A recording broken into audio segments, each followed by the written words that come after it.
Saúdo a todos com a preciosa graça e paz de Jesus. Um bom dia especial a você que nos ouve aí no conforto do seu lar. E juntamente conosco que aqui estamos, abra a sua Bíblia no Evangelho de Mateus, no capítulo 5, do verso 1 ao verso 12, a respeito do Sermão do Monte, especificamente nas bem-aventuranças que Jesus nos ensinou e que temos conversado já há um tempo aqui como igreja. E hoje vamos descobrir ou confirmar: existe uma fé verdadeira, existe uma só. E para compreendermos essa fé verdadeira, temos que responder a uma pergunta: o que fazer para ser feliz?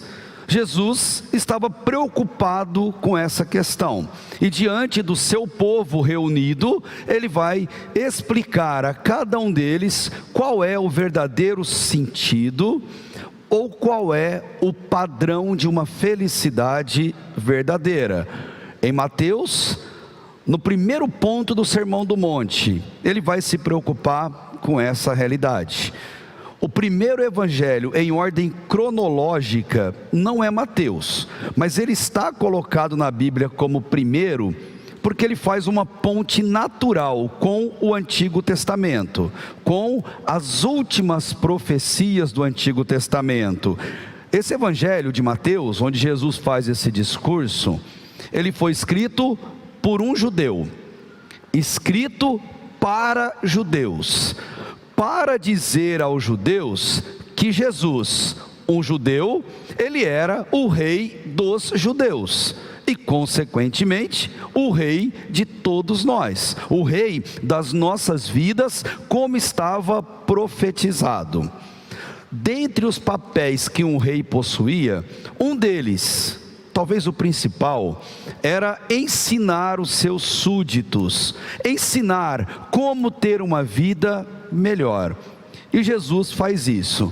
Por pelo menos 5 vezes que Mateus retrata, ele vai juntar o seu povo e ele vai conversar, instruir e ensinar o que eles precisavam saber a respeito de felicidade e dos valores do reino.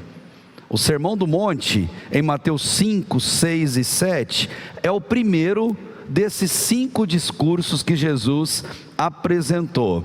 E nele, ele vai combater o legalismo, o ritualismo e aquelas práticas judaicas que não conduziam à salvação, antes afastavam as pessoas do caminho de Deus. E Jesus tinha autoridade para fazer isso. Primeiro, ele era judeu, ele poderia, diante daqueles homens que seguiam essa religião, falar abertamente e ensiná-los os valores que ele queria ensinar para eles. Qual é a lei verdadeira? Como se interpreta as leis de Deus de maneira real e não com hipocrisia, como aqueles homens tanto faziam? Jesus vai mostrar que o padrão de Deus, ele é muito elevado. O padrão de Deus não é humano, não é mero cumprimento de regra, que engana as pessoas e fazem com que as pessoas caminhem no sentido contrário à vontade de Deus. Como Jesus é rei, ele tem o dever de ensinar o seu povo, é isso que ele vai fazer. Havia um costume antigo dos mestres, dos rabis, como são conhecidos, de sentarem o povo numa região aberta, procurarem um morro, lugar mais alto, e se assentarem nele como se fosse um púlpito, e a partir dali, dizer a eles o que eles precisavam entender. E qual era a dúvida que eles carregavam no coração? Era uma dúvida ligada à fé.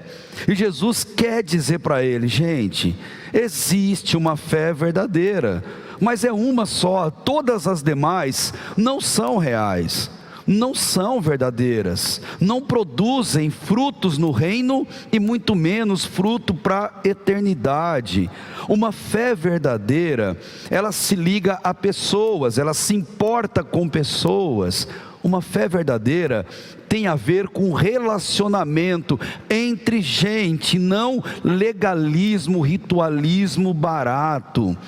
Existe uma fé verdadeira, e não era a fé que eles tinham, não era a fé que eles seguiam.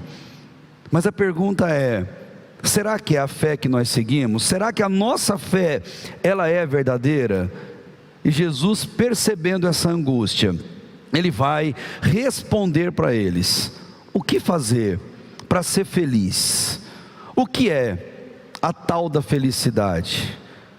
Felicidade não é uma emoção passageira, que eu tenho hoje, e rapidamente ela se vai, e eu preciso correr atrás daquilo, para que ela volte de novo à minha vida. Não, ela não é um sentimento passageiro. Ela também não é um sentimento baseado em ter coisas, ou um sentimento baseado em pessoas, naquilo que as pessoas podem me dar, ou deixar de dar, e ela não muda a cada circunstância, a cada momento. Não, isso não é felicidade. Na lógica de Jesus, felicidade é um estado de espírito permanente, é um estado permanente de bem-estar, que só pode ser dado por Deus. Felicidade não é ser, felicidade é estar. Felicidade não depende de, felicidade é apesar de. Felicidade é um estado de espírito que Jesus quer ensinar àquele povo. Por isso, Ele vai usar uma expressão muito conhecida por eles na época: bem-aventurado. Bem-aventurado significa afortunado, alguém que recebeu uma herança inesperada, grande demais, muito valiosa, e ele não se cabe de tanta felicidade. Bem-aventurado significa ditoso. Bem-aventurado significa alguém muito feliz. Não é meramente feliz, é extremamente feliz. E Jesus vai mostrar como sermos assim. Você quer ser feliz? Tenha uma fé verdadeira. E o que fazer para ser feliz? Aqui está a grande deixa de Jesus nesse sermão: ouse andar na contramão do mundo, da religião, dos princípios que esse mundo carrega consigo. Felicidade é uma decisão que se toma de andar na contramão. Ouçam bem: todo mundo faz? Não faça. Todo mundo mente? Não minta. Todo mundo é? Não seja. Felicidade é dizer não, para poder colher os sims que vêm de Deus. Só é cristão, na lógica de Cristo, quem anda na contramão. Felicidade é andar na contramão, e ser cristão é andar na contramão. Por isso Jesus vai fazer esse discurso de maneira prática, de maneira direta, mostrando qual é o padrão verdadeiro de uma felicidade. Sempre que deparamos com esse texto, nós somos surpreendidos da profundidade que é o reino de Deus, do que verdadeiramente significa pertencer a Cristo. É algo profundo demais. E olha o que Jesus faz. Olha comigo o versículo 1 e versículo 2. Quando viu as multidões, Jesus subiu ao monte. Havendo-se sentado, era um costume dos mestres da época, seus discípulos se aproximaram, e ele começou a ensinar-lhes, dizendo as bem-aventuranças como nós conhecemos. Jesus procurou um lugar mais alto, sentou, chamou as pessoas para perto dele, e antes de começar a falar, ele olhou nos olhos deles, ele se relacionou com eles, e ele percebeu nas atitudes da sua plateia qual era a grande angústia que eles sentiam, qual era a grande dificuldade, e ele vai começar a ensinar exatamente aquilo que eles precisavam ouvir, não o que eles queriam necessariamente ouvir, mas Jesus, olhando nos olhos, se relacionando, ele percebe que eles tinham um problema: eles não eram felizes, faltava-lhes felicidade. E isso por quê? Porque eles colocavam a felicidade nas coisas erradas. Que coisas erradas eram? Religiosidade, ritualismo, práticas da lei. E é isso que Jesus vai tentar consertar no coração deles e também no coração de todos nós. Ele vai dar 9 maneiras para a gente ser feliz. Dessas 9 maneiras, vamos separar em 3 pontos bem simples e diretos. Do versículo 3 ao versículo 6, você quer ser feliz? Perca, para depois você ganhar. O cristianismo primeiro é perda, para depois você ganhar. Do versículo 7 ao versículo 9, você quer ser feliz? Ame, para você ser amado. Não espere ser amado para você amar. Você não vai se frustrar, você já estará frustrado de pronto. Ame para você poder ser amado. E do versículo 10 ao 12, persevere depois de sofrer, porque ser cristão é enfrentar sofrimento. Bem-vindo ao cristianismo. Cristianismo verdadeiro é esse, e Jesus quer falar de maneira clara, de maneira direta, para motivar aqueles corações. Porque a Bíblia, queridos, ao contrário do que muita gente pensa, do que muita gente ensina, ao contrário do que somos levados a acreditar, a Bíblia não se preocupa em falar em vitórias humanas, em vida confortável, em prosperidade material, quando aceitamos a Cristo como nosso Salvador e Ele nos aceita em seu reino. Não é disso que a Bíblia fala. Isso é bonito em músicas, como a gente ouve o pessoal cantar bastante. Agora é só vitória, agora é só vitória, é só vitória. A guerra acabou, a luta foi embora, agora é só vitória. Não, no reino de Deus a luta não acabou. A luta continua, não é partidarismo não, mas no cristianismo a luta permanece, e a vitória final nós teremos na glória quando estivermos com Cristo. E para essa luta temos que usar as armas corretas, as armas da nossa fé. Primeira delas, nós precisamos perder para poder ganhar. Versículo 3 até o versículo 6 vai nos ensinar isso. Como diz uma outra música bem recente: na minha história, o maior vilão sou eu. E de fato, nós somos os nossos vilões. Nós somos o nosso maior inimigo, o nosso maior problema. E qual é esse problema que carregamos em nós? O nome disso é orgulho. O motivo pelo qual Jesus faz esse discurso era o orgulho que as pessoas tinham. O que levou Mateus a escrever isso foi o orgulho que os religiosos sentiam de serem a religião dominante naquele período. Eles eram orgulhosos, mas nós também somos orgulhosos. Orgulho faz parte da natureza humana, e não há nenhum de nós que estamos aqui, nenhum daqueles que me ouvem onde vocês estão, que pode dizer: eu não sou orgulhoso. O simples fato de pensar assim já é orgulho. Ou somos orgulhosos pela soberba, pelo desejo de sermos mais, de termos mais, achando que somos assim, é uma possibilidade real e a gente quer ter domínio sobre as pessoas. É uma das esferas do orgulho, uma das faces dessa moeda chamada orgulho. E para a gente não ser soberbo, a gente deveria sempre se questionar e se perguntar: por que eu vou fazer isso? Por que eu quero aquilo? Para que eu vou tomar essa atitude? Se em algum momento for para nos lustrar a nossa autoimagem, é orgulho.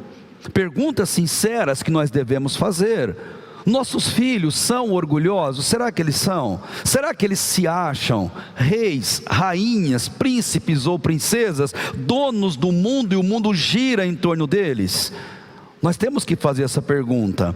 E nós temos que ensinar e passar isso adiante, ensiná-los o que fazer para serem felizes. E Jesus vai nos dizer, primeiro, olha o versículo 3, você quer ser feliz? Seja humilde. Bem-aventurados pobres de espírito, pois deles é o reino de Deus.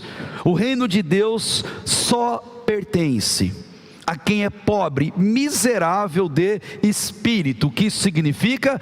É a luta contra a autossuficiência. Pobre de espírito quer dizer, nós não somos poderosos, não somos donos da nossa vida, não temos controle nem do próximo segundo da nossa existência. Nós não somos donos de nada, nós pertencemos a um Deus que é dono de tudo, e Ele quer ensinar o segredo da felicidade, para a gente entender que nós somos miseráveis pelas nossas próprias forças, mas milionários pela graça de Deus que atua em nós. Jesus quer nos ensinar que para sermos felizes, nós temos que ser humildes. Nós não sabemos nem quando será o nosso chamado para a eternidade. Não sabemos quando essa vida vai terminar e por isso devemos ser humildes o tempo todo. Humildade é reconhecermos que nós estamos falidos como humanidade, que nós somos falidos quanto ao nosso controle. Nós precisamos da graça de Deus em todos os momentos. Isso é felicidade. E essa humildade, ela tem marcas. Quer ver a primeira? Versículo 4. Se você é humilde, você chora. Bem-aventurado ou felizes os que choram, porque eles serão consolados. O que Jesus quer nos ensinar? Primeiro, cuidado com a outra face do orgulho, que é a autopiedade, autocomiseração. Aquela pessoa que se acha coitadinho, vítima de tudo, todo mundo é mal, todo mundo me persegue, todo mundo apronta comigo, eu estou sempre certo, todo mundo está sempre errado. Isso é autopiedade, isso é orgulho na sua outra face.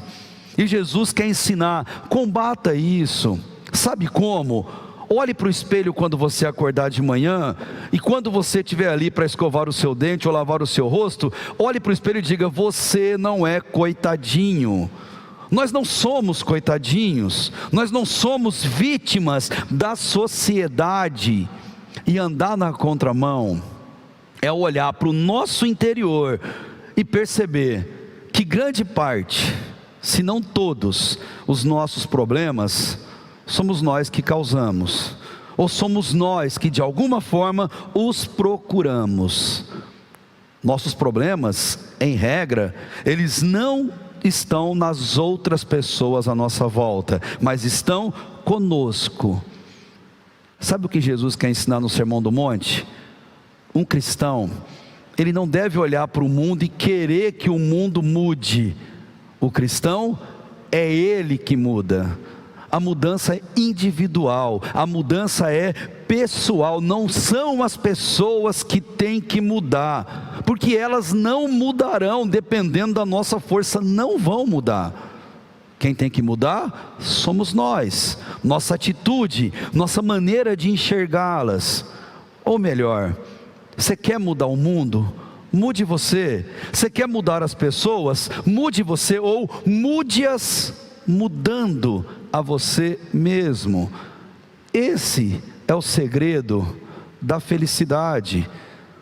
Tentar mudar os outros e transformá-los naquilo que nós queremos, gente, é a receita fatal de frustração, de decepção, de ansiedade, depressão e tantas outras doenças da alma. Esperar que as pessoas em nossa volta mudem. Então, um conselho prático: lute mais, ore mais, arregace as mangas, faça algo diferente para que você saia do comodismo. O texto não diz para chorar, ele diz, felizes são aqueles que choram. E choram por quê? Não por autopiedade, mas eles choram pelos seus pecados. E nós precisamos chorar mais, chorar pelos nossos pecados e também pela nossa insuficiência de conseguir ter uma vida cristã digna, uma vida cristã que agrada ao coração de Deus. porque o dia que achar que nós somos crentes bons, cristãos semi-perfeitos, nós nos orgulhamos e nos colocamos no lugar que não é o nosso. Queridos, nunca se esqueça que Deus conhece a sua estrutura, Ele conhece a minha estrutura, e Ele sabe que nós somos pó, puramente pó. Pastor Noélio é um grande poeta cristão, e ele escreve algumas obras, e em uma delas ele chama de O Incrível Poder da Motivação. E nessa obra ele dá um conselho muito precioso, e eu quero ler para você. Ele disse: tenha motivação intelectual e vença a autopiedade. Ela só será eficiente se for mais forte que as outras motivações. Ela precisa vencer as motivações biológicas e do prazer. É realmente muito difícil, e temos que concordar. Para exemplificar, quantas vezes trabalhamos com fome, cansados ou com dor de cabeça porque precisávamos terminar uma tarefa?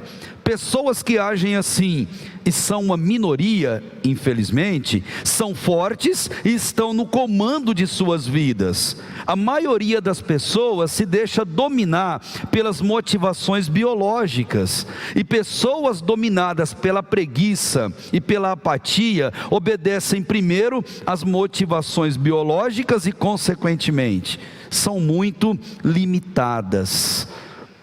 Queridos, ande na contramão, vencendo a autopiedade. Afaste de você o sentimento de dó de você, e de que todo mundo tem que olhar para você com um olhar mais amoroso, mais carinhoso, que as pessoas têm que fazer algo para que você seja feliz. Não é assim. Autopiedade é orgulho, orgulho é pecado, e ser feliz de verdade é chorar pelos seus pecados. Pergunto para você e para você que está em casa: qual foi a última vez que você chorou pelos seus pecados? Qual a última vez que você foi para o chuveiro, ligou o chuveiro e você se acabou em lágrimas? Não pelo que fizeram com você, mas pelo que você fez aos outros. Última vez que você deitou e seu sono foi embora, e você acordou com a fronha do seu travesseiro molhada, porque as lágrimas correram dos seus olhos, porque você se viu pecador, se sentiu pecador, e ali você clamou pela misericórdia de Deus. Você quer ser feliz? Chore pelos seus pecados. Mas não só isso, verso 5: uma pessoa feliz de verdade, uma pessoa mansa de espírito, bem-aventurados os humildes, aqui já traduzido, pois eles herdarão a terra. Ser manso, ou ser, como ele coloca aqui, humilde de espírito nessa situação, é buscar autocontrole, é ter autocontrole quando as situações escapam ao normal, quando as situações saem da regra. Aí você prova se você é manso de verdade. Queridos, mansidão é tão importante que é regra para entrar na eternidade. Salmo 37, no verso 11, fala exatamente assim: mas os humildes herdarão a terra e se deleitarão na plenitude da paz. Os mansos, os humildes, eles terão essa herança.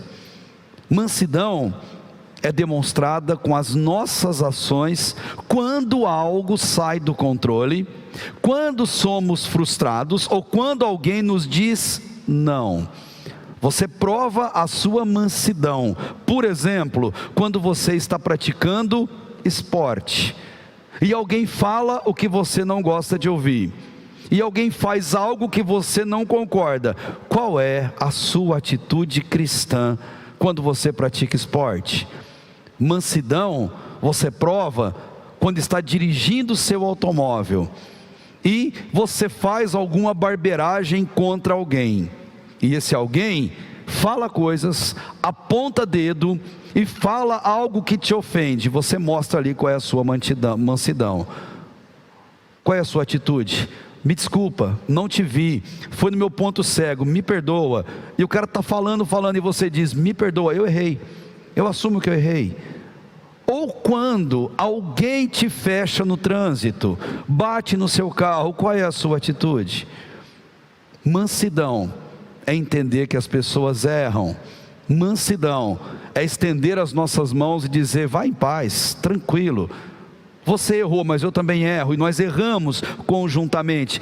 Mansidão é a sua postura no trabalho, quando não te dão a promoção que você acha que merecia, quando te avaliam com a nota inferior à que você esperava ser avaliado.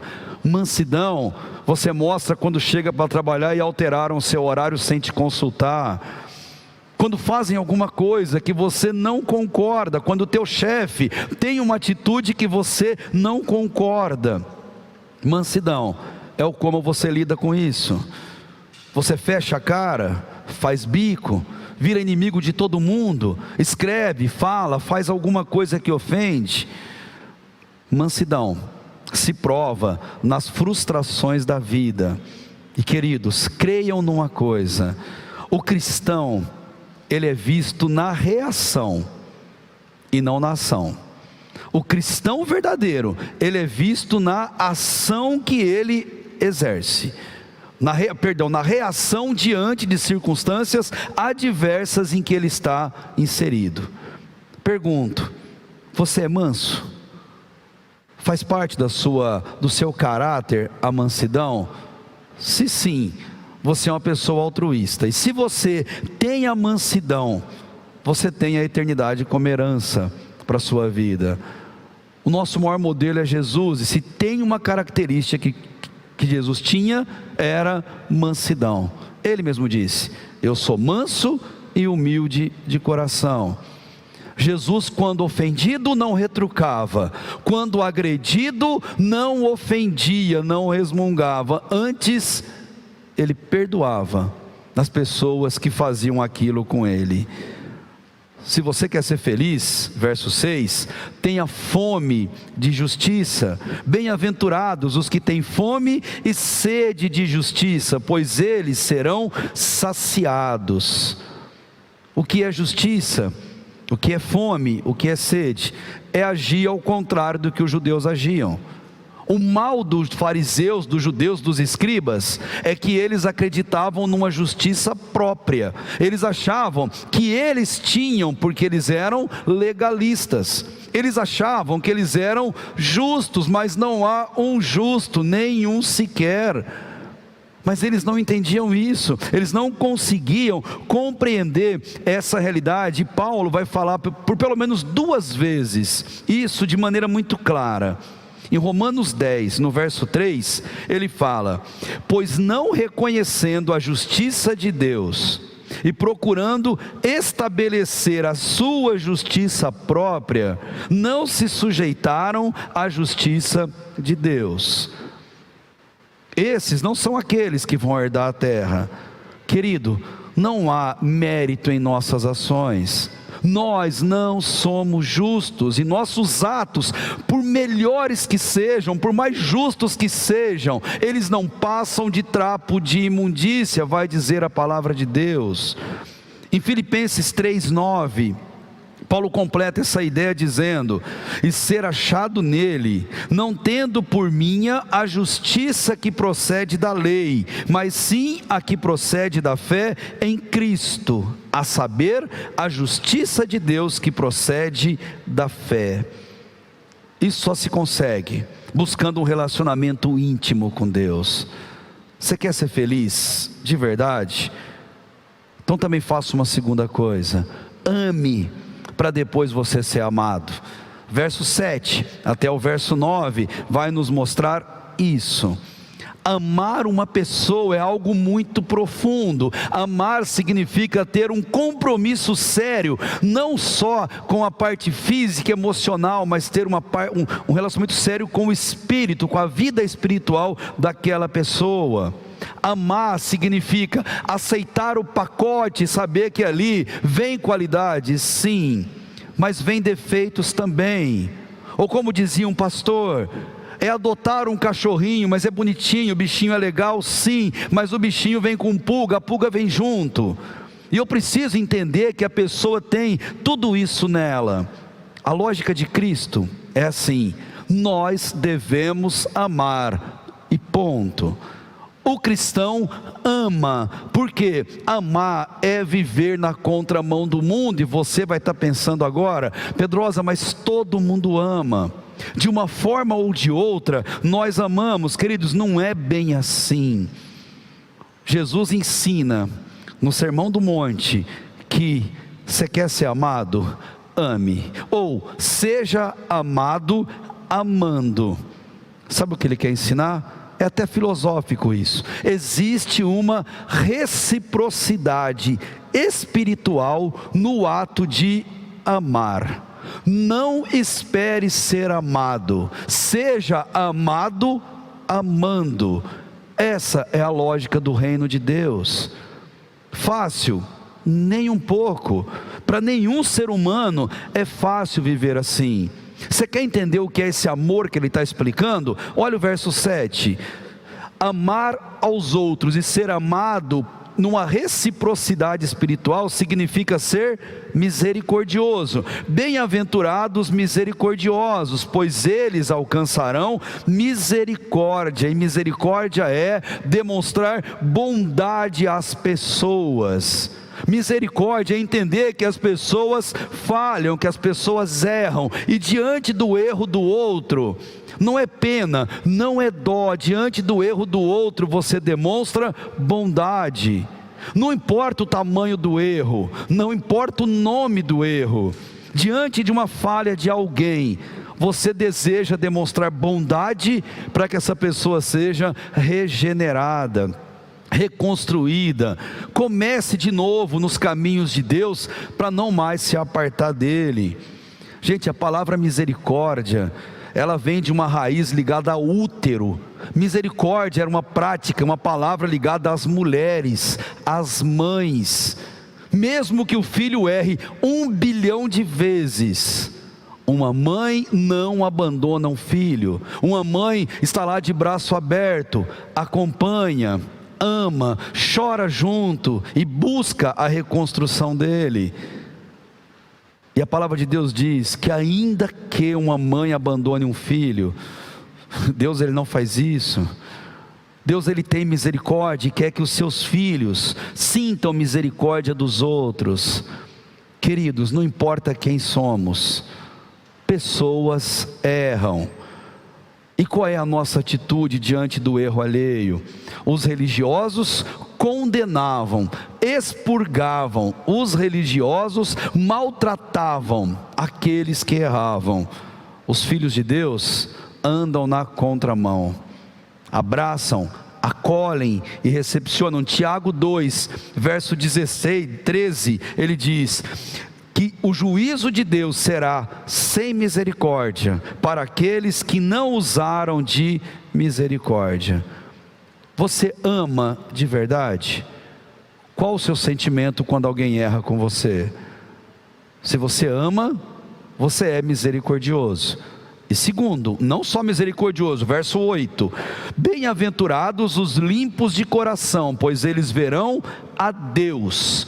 Amar significa pureza de intenções. As nossas ações devem ser puras, corações puros, intenções puras, são intenções sem maldade para com a outra pessoa.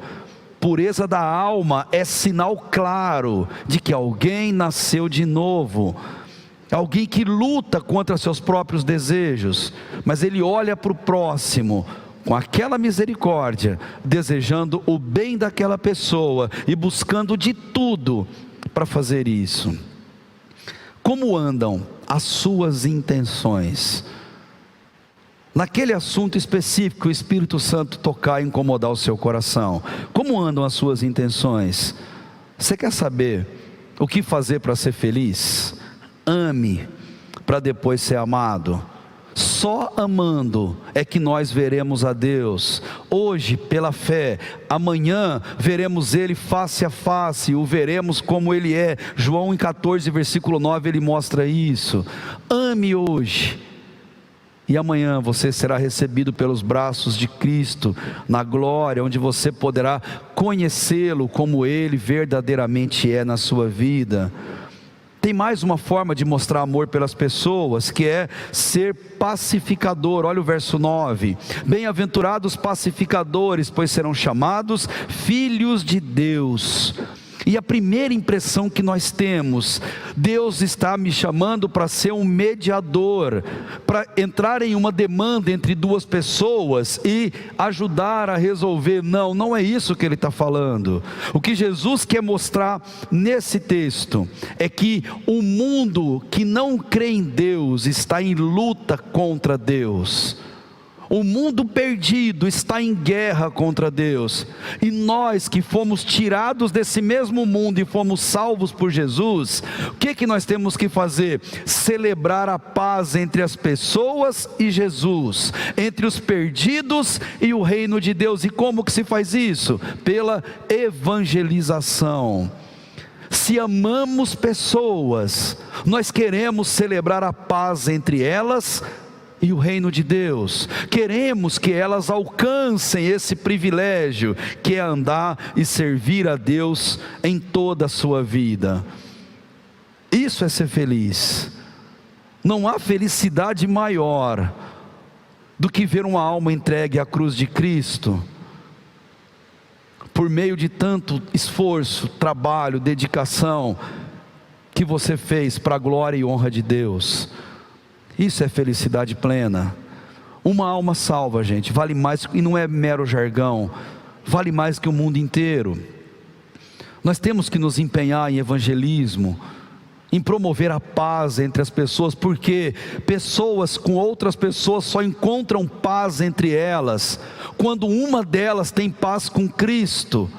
Porque senão o mundo viverá nessa eterna guerra ideológica, física, esse embate entre certo e errado, em que todo mundo parece estar errado.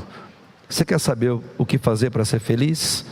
Ame para você ser amado. Tenha misericórdia, tenha sentimentos e intenções puras com as pessoas, e sejam pacificadores, investindo a sua vida em evangelização. Queridos, missões não são departamento de igrejas, não. Missão é dever de todo cristão, missão é estilo de vida. Já dizia Spurgeon: ou eu sou um missionário, ou eu sou um farsante, ou eu sou uma fraude. Missionário leva a mensagem por meio do testemunho, por meio da vida, por meio da prática. E você quer evangelizar o mundo? A melhor maneira é sendo feliz, perseverando, depois de sofrer.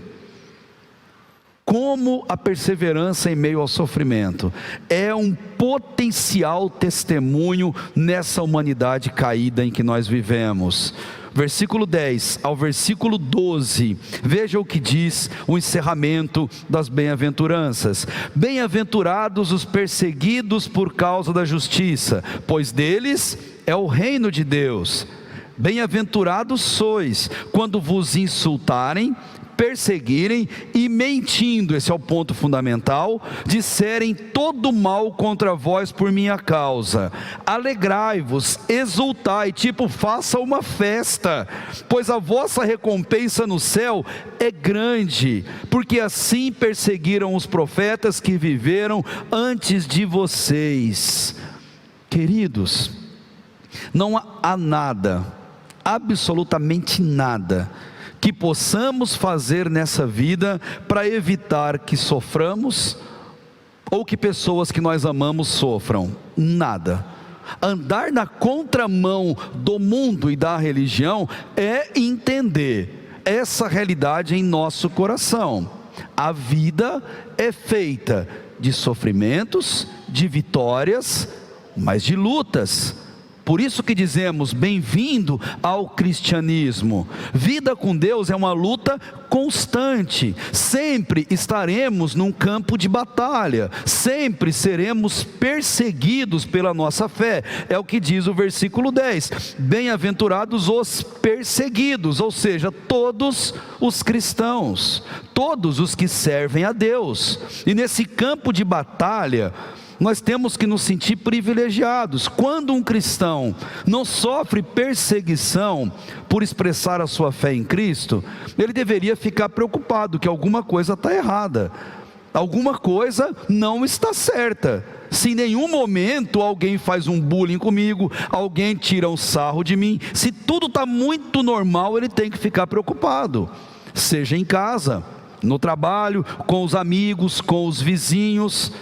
Porque convenhamos, queridos, o que não falta nesse mundo são pessoas que tentam nos demover da nossa fé, que tentam esfriar a nossa fé por meio de convites, por meio de circunstâncias.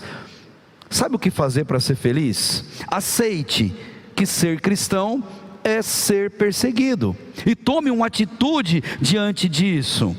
O inimigo não quer a sua santificação, como não quer a minha, e tudo que ele puder fazer para tirá-la de nós, ele vai fazer. Mas Jesus diz: seja feliz quando você estiver chorando no chuveiro, chorando na fronha do seu travesseiro, porque alguém tirou o sarro da sua fé, porque alguém perseguiu você pela sua fé. Isso é ser bem feliz, isso é ser bem-aventurado. Só que cuidado, não confunda perseguição por causa da fé com chatice. Se alguém te persegue por chatice, você tem um problema. Não existe cristão chato, não existe. E você está pensando: eu conheço um, e esse um está pensando: eu conheço alguém pensando em você, bem provável. Mas chatice não é cristianismo.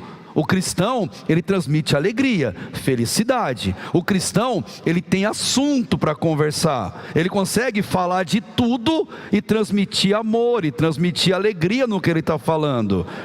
Se estão te perseguindo pela sua chatice, tome cuidado. Se é pelo seu orgulho em ser religioso, cuidado. O texto foi escrito para combater perseguição válida, ou perseguição abençoadora, é aquela por meio da nossa fé. Essa sim é uma perseguição que vale a pena. Se os seus amigos te chamam de antissocial, porque você não frequenta os mesmos ambientes, as mesmas festas do que eles, você não frequenta, por conta disso você é chamado de antissocial, porque você não bebe, porque você não se embriaga, você não vai para casa carregado por alguém, porque não aguenta nem ficar de pé. Então eles vão tirar um sarro de você por causa disso, vão oferecer e vão fazer alguma piada porque você tem uma postura diferente. Agora, se nunca fazem piada com você por causa, por exemplo banal, por causa de bebida, alguma coisa está errada, alguma coisa precisa ser revista na sua vida, no seu testemunho, no seu comportamento. No fundo, gente, as pequenas atitudes nossas, amorosas, é o que farão grandes diferenças na vida dos outros, que Deus coloque em nossa volta. Versículo 12, Jesus fala: seja feliz, alegrai-vos, exultai, seja feliz, grite para o mundo inteiro ouvir o tamanho da sua felicidade. Maior é o que está em você do que aquele que está no mundo. Seja feliz quando você perdoa, quando você sofre. Seja feliz sendo manso de espírito. Sabe por quê? Porque a sua recompensa, ela é incomparável, imensurável. Não dá para comparar o prêmio da eternidade no céu com Cristo com absolutamente nada nessa vida. E Jesus nos dá a dica: olha para trás, veja o que tanto já passaram pela fé, pela vida que eles tiveram. Não foi fácil para eles, nunca foi fácil para nenhum cristão.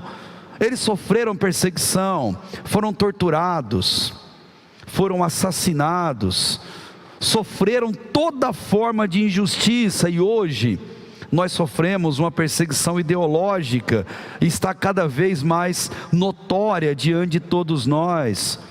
Sofremos com gente que não crê em Deus, que estão lotados nas faculdades e escolas com ateísmo para todo lado, ideologias anticristãs, pessoas viciadas em drogas lícitas ou ilícitas estão em nossa volta o tempo todo, sempre querendo nos levar para esse tipo de comportamento. Isso é uma vida de derrota, mas Jesus nos deu uma lição de vida de vitória, de vida de felicidade. Estamos em guerra, mas nós já sabemos o resultado dela. Como aqui foi ensinado, nós já lemos a última página. Vai ficar tudo bem. Nós já sabemos qual é o resultado. Nós guerreamos, mas a vitória já nos é garantida. E que privilégio é crer nisso. O que fazer para ser feliz? Seja bem-vindo ao cristianismo verdadeiro. Ande na contramão do mundo. Entenda esse ensino ético e profundo que Jesus quer nos compartilhar conosco nesse tempo de reflexão. O que você espera de Jesus, ou o que o mundo espera de Jesus hoje, eles esperavam naquela época também. Eles esperavam e largaram tudo para seguir Jesus na esperança de ter vitória, bênção, prosperidade, uma boa comodidade e um lugar especial ao lado dele quando ele reinasse. Mas eles estavam errados e tiveram que aprender a andar na contramão. Você quer ser feliz? Ande na contramão do mundo e da religião. Seja humilde, chore pelos seus pecados e peça perdão por eles. Seja manso em suas atitudes e tenha um coração puro, com boas intenções. Queira a justiça de Deus e não a justiça do nosso próprio ato. Seja misericordioso, como aqui nós falamos tão amplamente. Busque a paz com todas as pessoas. Em Hebreus 12:14 diz que a nossa obrigação é buscar a paz com todos e a santificação, sem a qual ninguém verá o Senhor. E quando você for perseguido, certifique-se que não é por sua culpa, certifique-se que não é por algo que você esteja fazendo que contraria a vontade de Deus. Se for por seu amor a Jesus, sinta-se feliz. E eu termino dizendo, se você entendeu o que fazer para ser feliz, então exploda de alegria, regozije-se, exulte, porque é grande o seu presente no céu. Alegre-se, seja feliz, porque agora você sabe qual é o segredo para alcançar essa realidade. Que Deus ajude a você, a nós, a você que está em casa, a buscarmos essa felicidade, que só pode ser encontrada vivendo na contramão do mundo, de acordo com a vontade de Deus. Amém? Convido você a fechar os seus olhos, curvar a sua cabeça. Nós vamos orar. Vamos encerrar esse nosso momento aqui de reflexão.